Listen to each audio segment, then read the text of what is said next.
Fathia, happy Friday. How are you today? Jim'a Mubarak, mashallah. Happy Friday, my dear sister.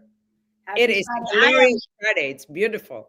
Right? We still got the snow, and today is actually the warmest day out of the whole week for us here in Ohio. We've been in the minus for a few days now, but I'm glad we're getting out of that cold day, those cold days.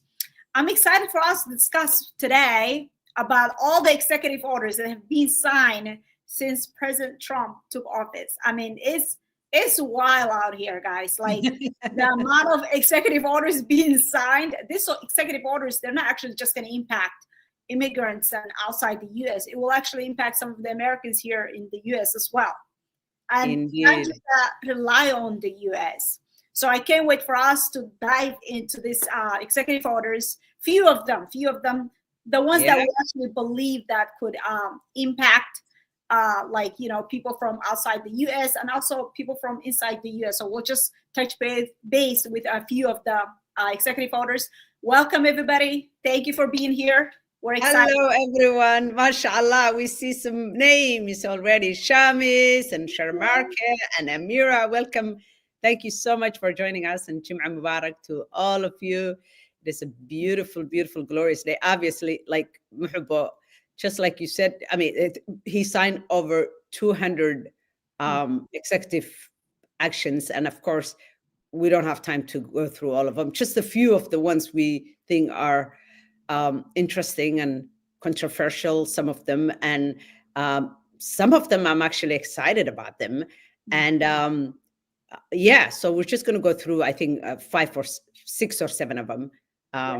Obviously, we're not lawyers and we're not experts, but we just, as Americans who have a stake of what happens in this beautiful country of ours, we just want to have a chat about it. Yeah. We're just sharing, like, our feedback, what we think. We're not encouraging anyone to take action, just having an open discussion. Exactly. So shall we go through some of the executive? Let me put my glasses on. Some of the ones we're trying to say something about. Number one is, for me, number one is the 1965 Equal Employment Opportunity Act. I can't believe he even had to mess with that. Like, why would you even want to touch that? Number two, ending DEI, or was it DEI? Yeah, ending DEI program, diversity, inclusion, diversity. What was it? What is it? I always get confused. Diversity, inclusion, and whatever. Anyway, and then the immigration, obviously. Then U.S. withdrawal from the WHO, ending foreign aid, and the JFK RFK files. So let's start with, I want to know how you feel about this 1965 Equal Employment Opportunity Act. Like, I don't even understand why anyone would have to mess with that. I mean, obviously we have Americans that are disabled. We have Americans that, racism, whether we like it or not, it still exists. There are people who just like to hire the kind of people that look like them or think like them. It's still around. It's part of human nature. It will never be eradicated. So, and to know our history, I mean, the whole idea why this, the whole reason why this was signed is so that Americans who are, obviously everybody has to earn a living, so the people will not be discriminated based on their disability or the color of their skin or their religion, or of course other things were added to later, like sexual orientation, etc., etc. So I just don't understand, these things can never be eradicated, so why mess with that? How do you feel about that one? Well, there was an argument that had been on social media for quite some time now, and a lot of people believe that some people get jobs or get into specific college that they normally wouldn't because of that law, or that that law that protects them. But that's furthest from the truth, because I truly believe that this law is actually protecting people who are qualified. Like, you can have a 2.0 GP, what is it, GOP? GPA, yes, GPA, and get into Harvard. It's letting people who have 4.0 or close to that getting into Harvard because of the qualification. This also, Fatlia, the people who benefit from this law more than anyone else are actually white women, because gender is included. Gender is one of the protects gender.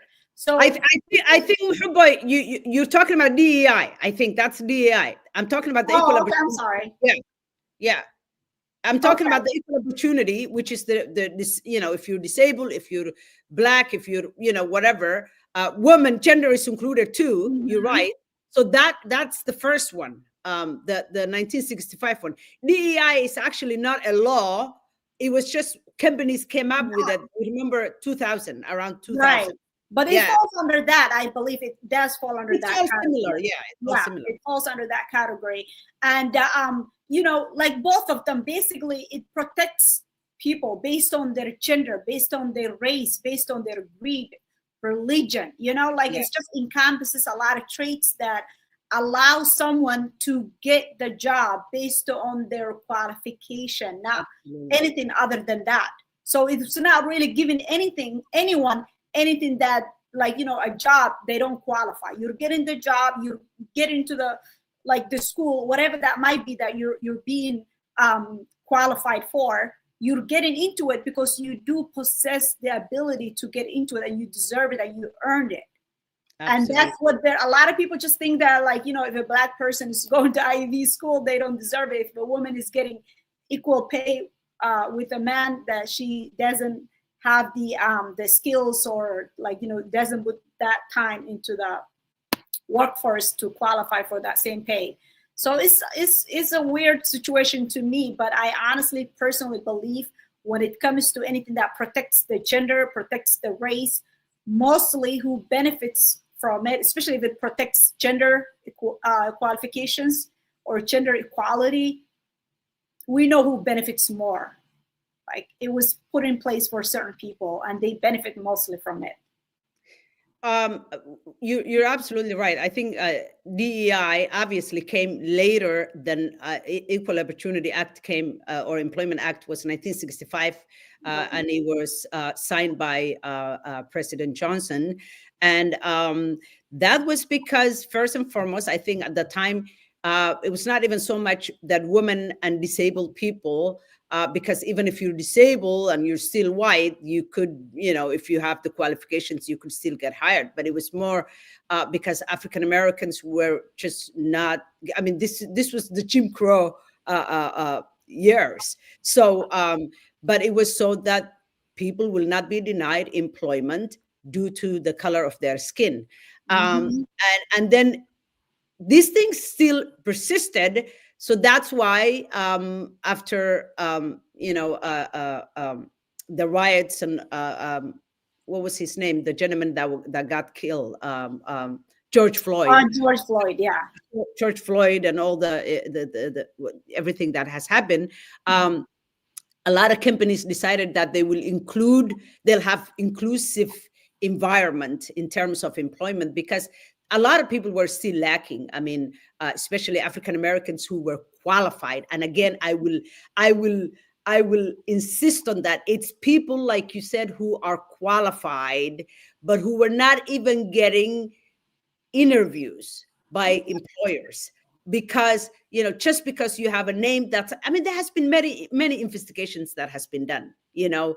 Just if your name sound like an African American name, you weren't getting an interview. And then people would change the name of their resume, and then immediately they'd get an interview. But then once they get the interview, it'll be like, oops, the job has been we already hired somebody else. And so we all know employers don't really do favors for anybody. They only hire the people that they need, who they think can benefit them and can do the job.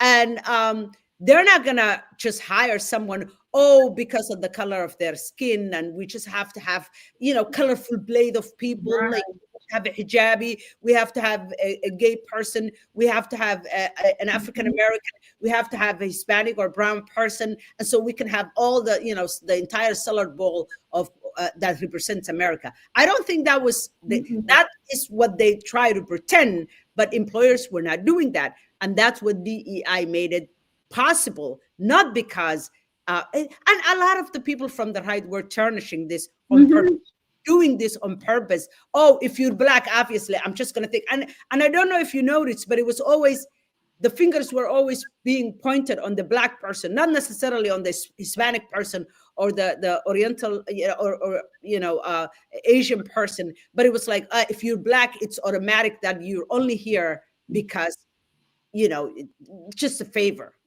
just to make the environment look good, and just for us to say. And if you're hijabi, the second thing is, if you're a woman, if you're Muslim, and hijab wearing person, it's like, oh, well, you're here because the employer is basically being forced to hire people like you, and that couldn't be farther from the truth. If a Black person or even a Muslim person gets into Ivy League colleges, it's because they're actually overachievers. Chances are they're actually a lot smarter than the average person, regardless of the color of their skin or creed. And if they get into jobs, high-paying jobs, if they're hired by major companies, chances are they're a lot more qualified than the average person. But yeah, it's you're the one who are getting the side eye. Like, how did you get here? It's definitely not competition. Exactly. And it's just very sad. That one really, I think the DEI and obviously the Equal Opportunity Act, they're both linked together. I think it's very sad that the president had to even mess with this one. Exactly. Okay. But yeah, I want to go. Blessed Nas, thank you for being here again. You made a great point, because I'm seeing a lot of this on social media. So, just to go back what you said, Fadhia, sorry, I apologize. I literally feel like African Americans, Black Americans, they are carrying all minorities in America on their back. All these acts, all these laws were passed because of them. They fought for it, Other people are enjoying it, but the people who made sure that these laws were enacted are African Americans. And I love what Blessna said here. She said that Asian people who were voting for DEI, yes, removed, are now crying because they are not getting accepted to the schools. They didn't know also they benefit from this. Exactly. A lot of immigrants or minorities from other countries don't actually see how the laws that, because they were implemented because African Americans, how it benefits them. They are literally blinded to that. And now I'm seeing a lot of videos of people crying too, talking about like, oh, this is going to affect me. I'm like, you didn't know? Exactly. Yep. Yeah. Well, that's the saddest part of this whole thing. African Americans always are the first people that stand up for everybody's rights, whether they agree with you, whether they like you or not. But nobody ever stands up for them. I mean, every now and then, maybe some white people would stand up for them, but foreigners, and as someone who was not born in this country, we all know the drill. It's like you just have this. There are certain mindsets or biases that has to do with like stay away from the African Americans. You are programmed. You're already programmed, and then you come here. And for example, I personally can speak to the fact that if there has been many times when an African American lady and I, who oftentimes she's actually far more qualified than I am, but let's just be honest, white people feel much more comfortable with me than with the African American lady, because they just feel like the African American lady, all the history and all the package, but you're African, how wonderful, I want to know more about. It's like you've seen us this exotic creature that is just here to work hard and achieve the American dream, and you don't have all this the history behind you. So Yeah, I feel like there's so Absolutely. much injustice against African Americans. And the same thing, everybody's talking about Vivek. You remember Vivek Yes. Ramaswamy or whatever? Yeah. He's basically kicked to the curb, you know. Yeah, He's right? He's trying to become Ohio governor. I'm like, oh, hell to the oh, no. do you think he's gonna become Ohio governor, one of the whitest states in the union, when he actually disrespected white Americans? You know, Mm, African Americans are used to always being called, you know, you're lazy, you're this, you're that. That's why they're always angry, to be honest, right. and Exactly. rightfully so. But then he had the audacity to say the same thing about white people, you know, and that's how power works. You know, now he's like, Americans got really, really upset. And I was actually very glad to see that, Mhm. because all the things he said, I absolutely didn't agree with it. Including Africans or African Americans or white Americans, all Americans. I think Americans are the smartest people in the world. Mhm. Very, very smart people and very talented. And I think they deserve to get the top jobs and the best jobs in their own country. And I don't Right. think it's right to bring people from other parts of the world. And Trump, even now, is saying, we need to bring qualified waitress. Did you hear him say that? He said, we need qualified waitress. We need, I mean, it's like unbelievable. What happened to you?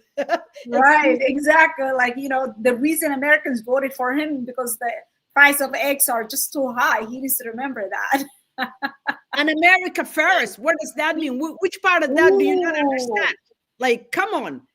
But Americans can do these jobs, especially young people. Young Americans are brilliant.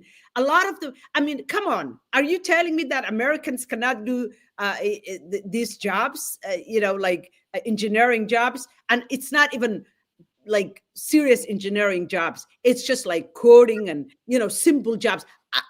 I'm a grandma. I can do it. I mean, almost a grandma. I could be a grandma, but I'm just saying I can do these jobs. And you telling me young, that's like not having faith on the American yeah, people.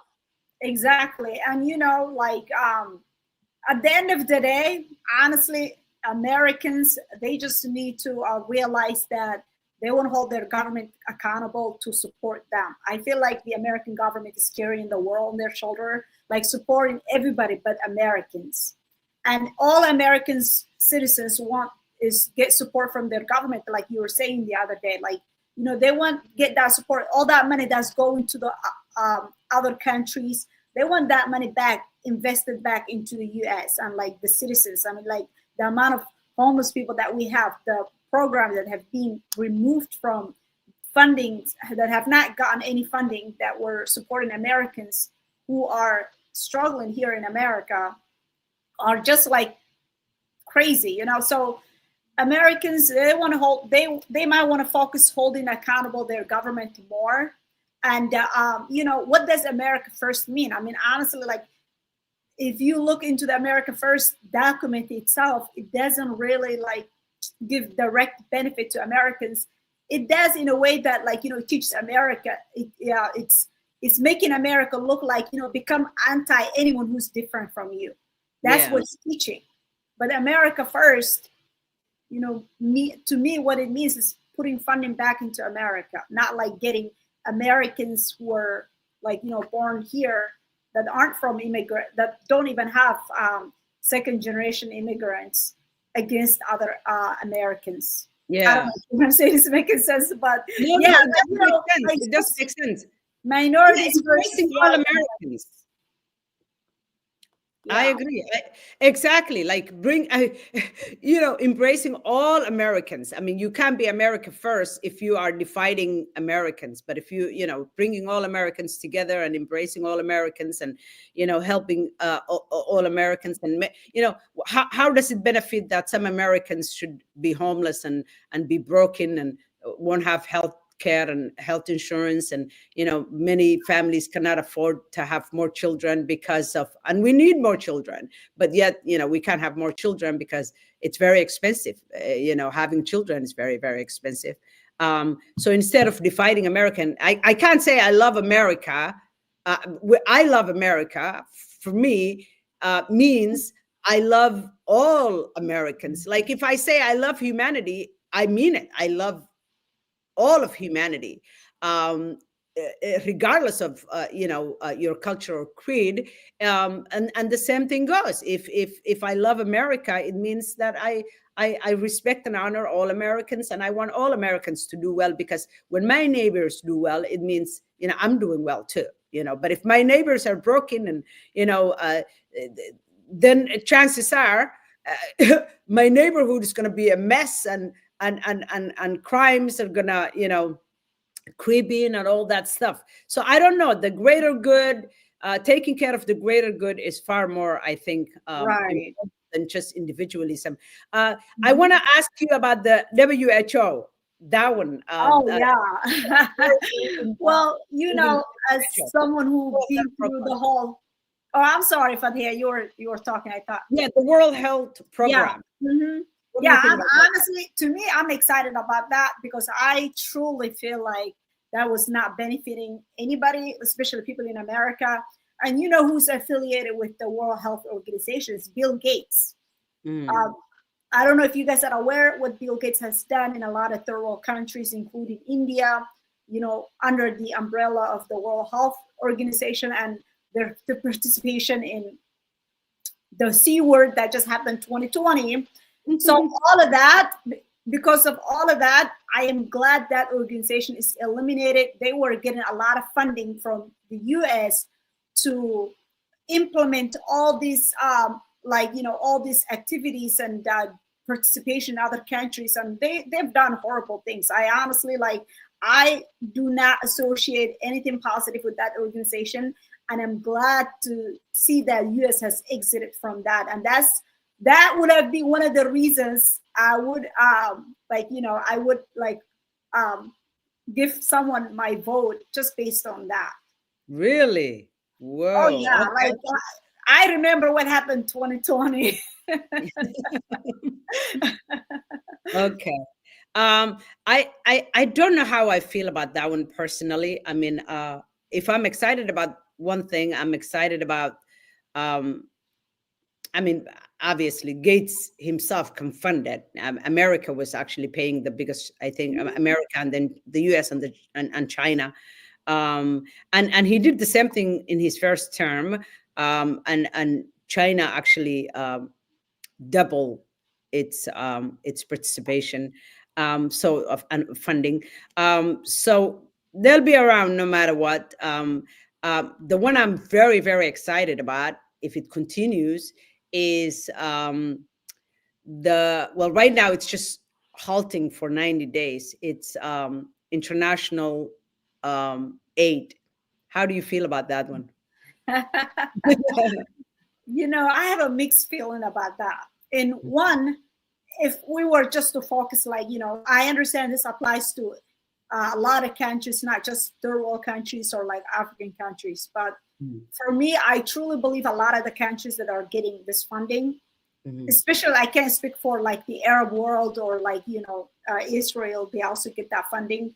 But if I were to speak for Africa as a continent, I feel like a lot of the funding that some African countries get from first world countries, it goes to the leaders, the people. It doesn't really do much for the civilians. A lot of that money is pocketed by the so-called leaders or the people who have access to that funding, rather the people who truly need it, like the people in the refugee camp, the mom that's walking 5 miles each day two-way to get water, to fetch water. It's not reaching, that funding is not reaching to the people who truly deserve it. It's going into the pocket of someone else. So I'm glad to see what happens with that. Yeah, I feel the same way. I really would like that to be permanently gone, especially the African aid. Obviously, the countries that matter, that get the biggest chunk, they are exempt, and that's obviously Israel and Jordan and Egypt, and those, Jordan and Egypt are not getting it because America loves them. They're getting it because so they won't go to war, with Israel, and that they will always protect Israel. That's the only reason that they get. I think each one of them get 1 point some billion a year, while Israel gets 3 point something. And obviously, since the last 15 months, Israel got like 24 billion. And so, but Africa gets actually just crumbs, like just the dumbest little grants.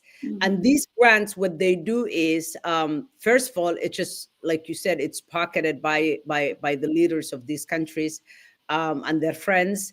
And secondly, it actually ties a lot of the organizations and ministries into like paperwork and attending this conference and that conference, this and that, and makes them look so pathetic. It seems like, just like Congress, U.S. Congress, they're always campaigning. Their campaigning never ends, because every 2 years, for example, the Congress, every 2 years they have to be reelected. So their campaigning and their lies never end, because they have to. As soon as this one campaign ends, new one starts, because they only have like 2 years. And the same thing with the African, ministries that these grants go to. They're always like they have to attend this conference and that conference, because they're always busy trying to justify the little bit of money crumbs that they got and what they did with it. And it's so embarrassing, and they have to work hard and do all this mental and physical gymnastics just so these little pathetic funds continue. So it hinders, and on top of that, these grants are designed to hinder Africans from developing their countries and their land, and especially agriculture and minerals. Our minerals are stolen every single day. So you get this little bit of grant, this little bit of money, but let our companies dig in and mine your nation illegally. And so it's horrific. And I hope to God that these horrific grants will finally come to an end. Yeah. So I'm very, very excited about that. I just don't think it will, though, because it actually giving these little silly grants to Africa, the richest continent in the world, is because it benefits, these little grants benefit America more. Exactly. More. They're getting a lot more from Africa, but they make it look like we're giving you something when actually so much away from. Oh my God, like that literally resembles the relationship of someone who's nice and narcissistic. Like they give you a little bit and they expect so much from you. They hold you accountable. Like they're like, I did that for you. It's like always reminding you what they did for you, so then they get more out of the relationship. Indeed. This world, sometimes you really just want to put yourself in a position where you're not, getting too much resource from people, because whoever is supplying you can also is in control of how you live your life. And I'm glad I hope this becomes a permanent, like you say, Fatia, because also it's enabling. Because Africans, our continent is the richest continent in the world, but we don't know how to tap into our resource. Maybe this will, it's not like we were getting a lot that we were like surviving on it, but this halt or this elimination of the funding can result us going in and just like you learn to use our own resources and make use of it. Absolutely, God willing. And okay, so we have a couple of more. One is immigration. Immigration. I actually want to play this video. Obviously, immigration is like the top priority for America first. And I think for all Americans, I think for once and for all, it would be wonderful to just, come up with a comprehensive immigration, thing that works for this country. Obviously, we always need more immigrants to do a lot of jobs. There are a lot of jobs, that Americans won't do, like housekeeping and working in the, farmland and agriculture, all that stuff. So I think we always need immigration. And we need newcomers. That's what makes America beautiful. This beautiful tapestry that has every shade in humanity. But obviously, I do agree that we need legal immigration, not illegal immigration. But there's this video I want to share with people. This is a young woman who has DACA. DACA is young people that came here with their parents illegally, and so they have this document that allows them to remain in the country. It's not a green card, but to work so they can work and they can go to school. And a lot of these young people, especially a lot of them are Hispanic people from either Mexico or other parts of South America, and they are high achievers, amazing young people that do amazing things. And this young woman is one of them. And it really breaks my heart, because although DACA always remains, because a lot of these young people are people who are needed in different industries, and a lot of them are college graduates, but you can only imagine not knowing where you stand. Will the next president deny everything and deport you, or will you remain? And this is the only country many of them have ever known. And so let's hear it. It breaks my heart and makes me feel privileged. And she'll say that. Let's hear it. Let's see it. Just a second. Yeah. Okay.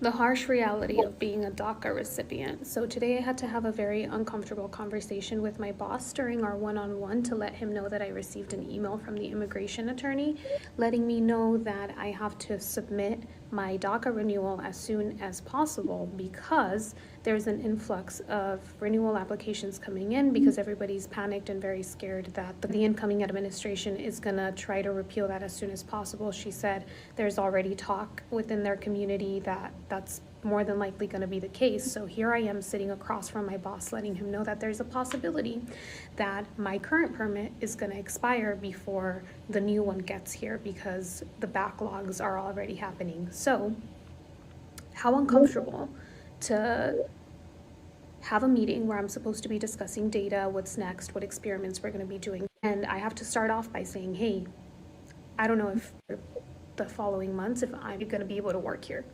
because God forbid this has already happened to me, where my permit doesn't arrive on time and they literally have to fire me from my job because I'm no longer legally employable. I mean, I want to hold this for a second and comment on it. I mean, would you ever think someone like this is like an immigrant? I mean, she has no accent.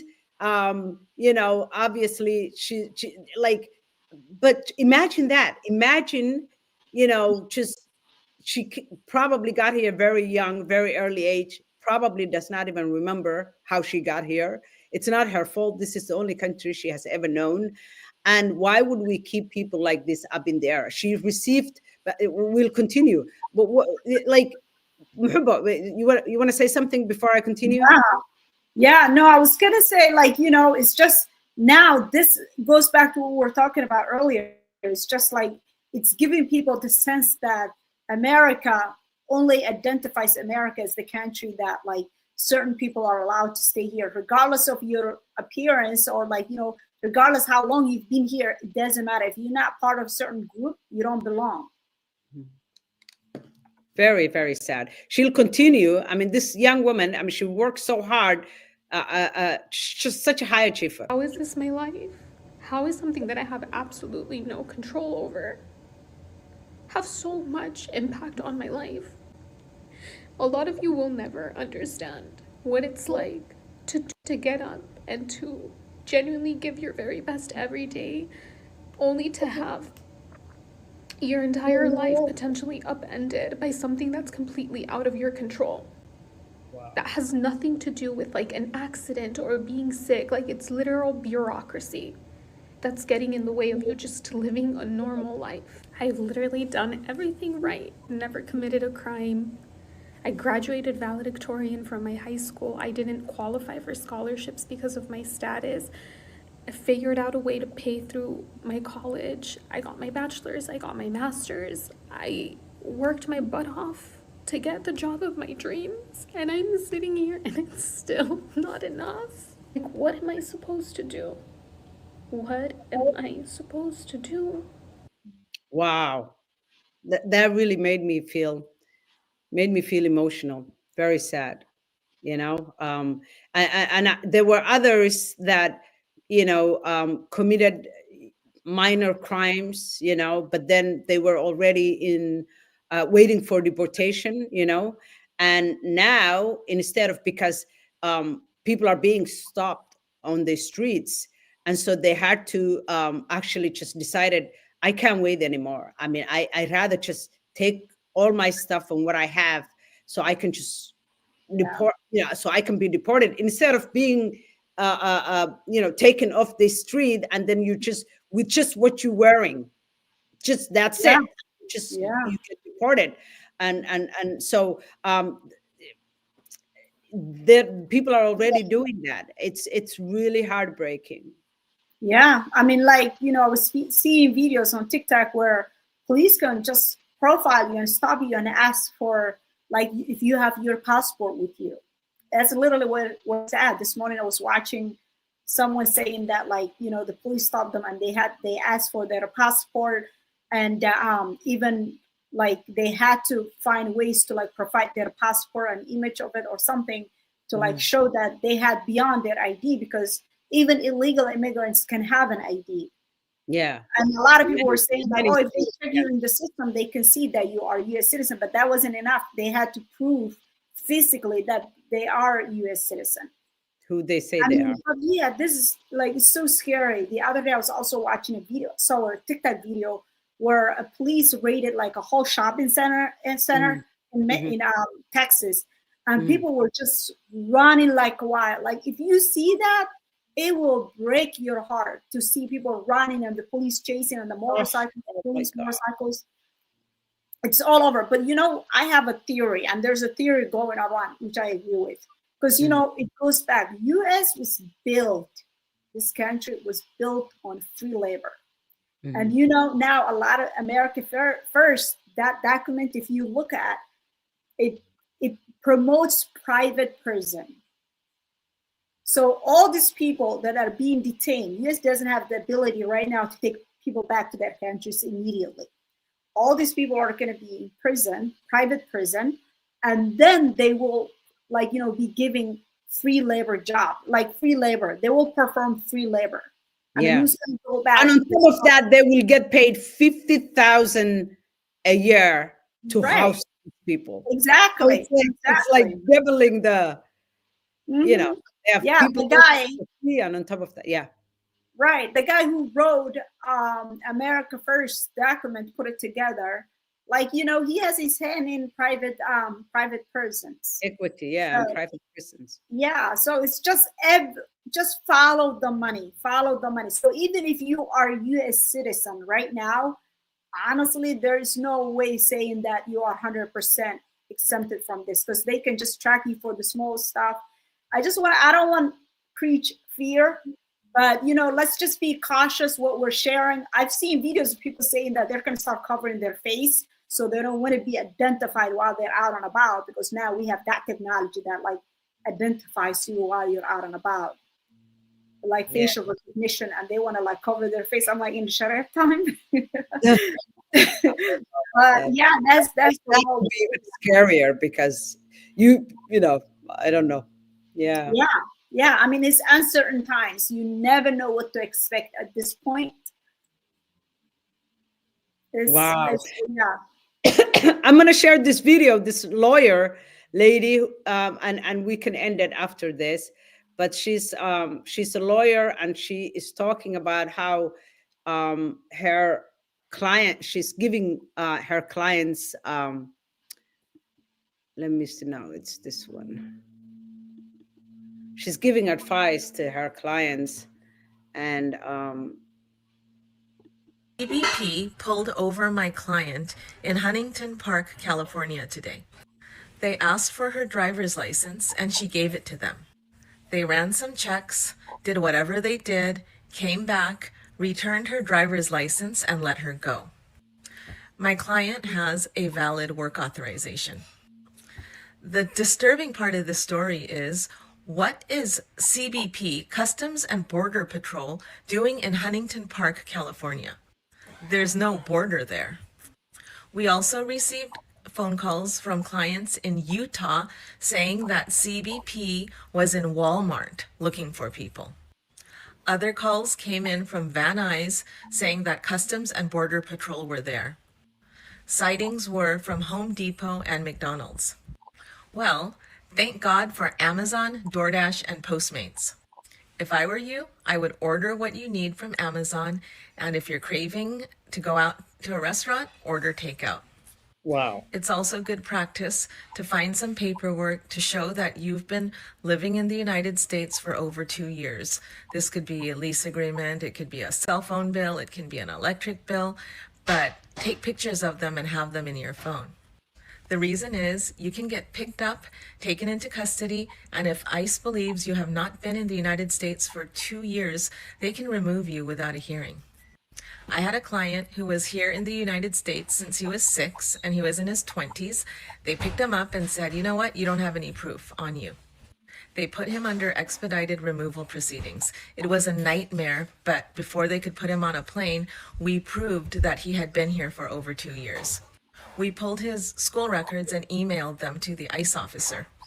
It was a lot of drama that can be avoided if you just have that proof on you.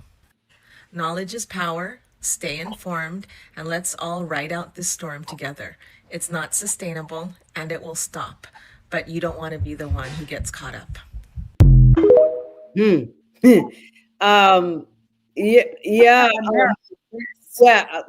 I feel like in the beginning, I mean, the reason why, like the first few days, like I want to focus on what she said last, which is it's not sustainable. Let's ride this storm together.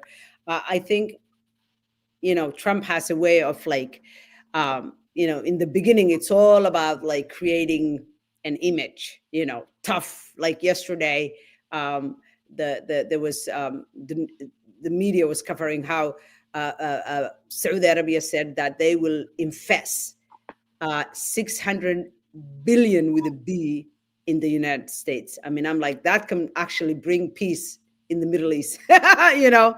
$600 billion investment. And you know what Trump said? He said the Crown Prince said that he will invest 600 billion, but let's just round it up and make it $1 trillion. Just making it so easy. I think you're frozen. Muhibba, are you frozen? And making it so like just round it up. I always, when I go to certain places and I buy something, it's always, do you want to, like Goodwill, do you want to round it up to, you know, $40?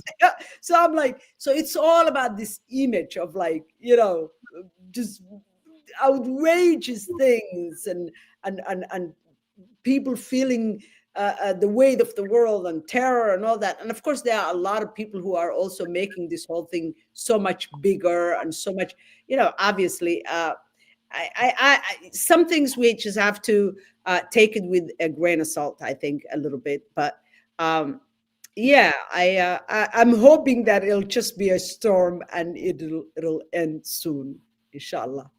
Am I still frozen? No, you're fine now. Okay. Yeah, blessed Nazareth said it's scary. I can't be deported to Somalia. Can I go to Mexico instead? I will not survive 1 day in Somalia. So you and I both. Yeah, I mean, like, honestly, I don't want to. it really is. I'm not gonna lie to you. I had my alarm on yesterday, middle of the day. I'm like, if someone's coming to my house, I need to know.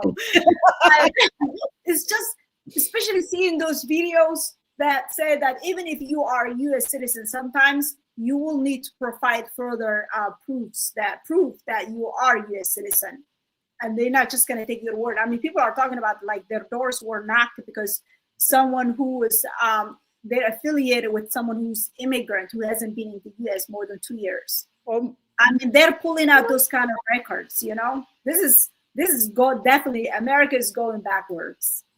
And someone say that they're doing this because they bless Nas, yeah, because the immigrants are taking white people's jobs. But I mean, like, how many American citizens, whether white or black, are willing to work in a farm? You know, there aren't a lot. So the immigrants are willing to, and this country was built on immigrants. Like U.S. used to go to other countries long time ago to pick the brightest people in those countries to come work in the U.S. It's still happening. This whole like HPS visa. That's what it's all about. Cheap labor, going to other countries, picking up the brightest of those of that country and like bringing them to U.S. You're not even necessarily the brightest, to be honest. Yeah, I mean, like, you know, free labor. At the end of the day, free labor, cheap labor, that's what it comes down to. Exactly. But isn't that sad that the jobs that your people need, and most certainly can do, you're willing to give it to other people, you know, the favor immigrants. There are certain immigrants that are tiny bit favored because they are seen as, you know, people who kind of follow the rules or whatever. You know, like they'll do what you tell them to do. So Yeah.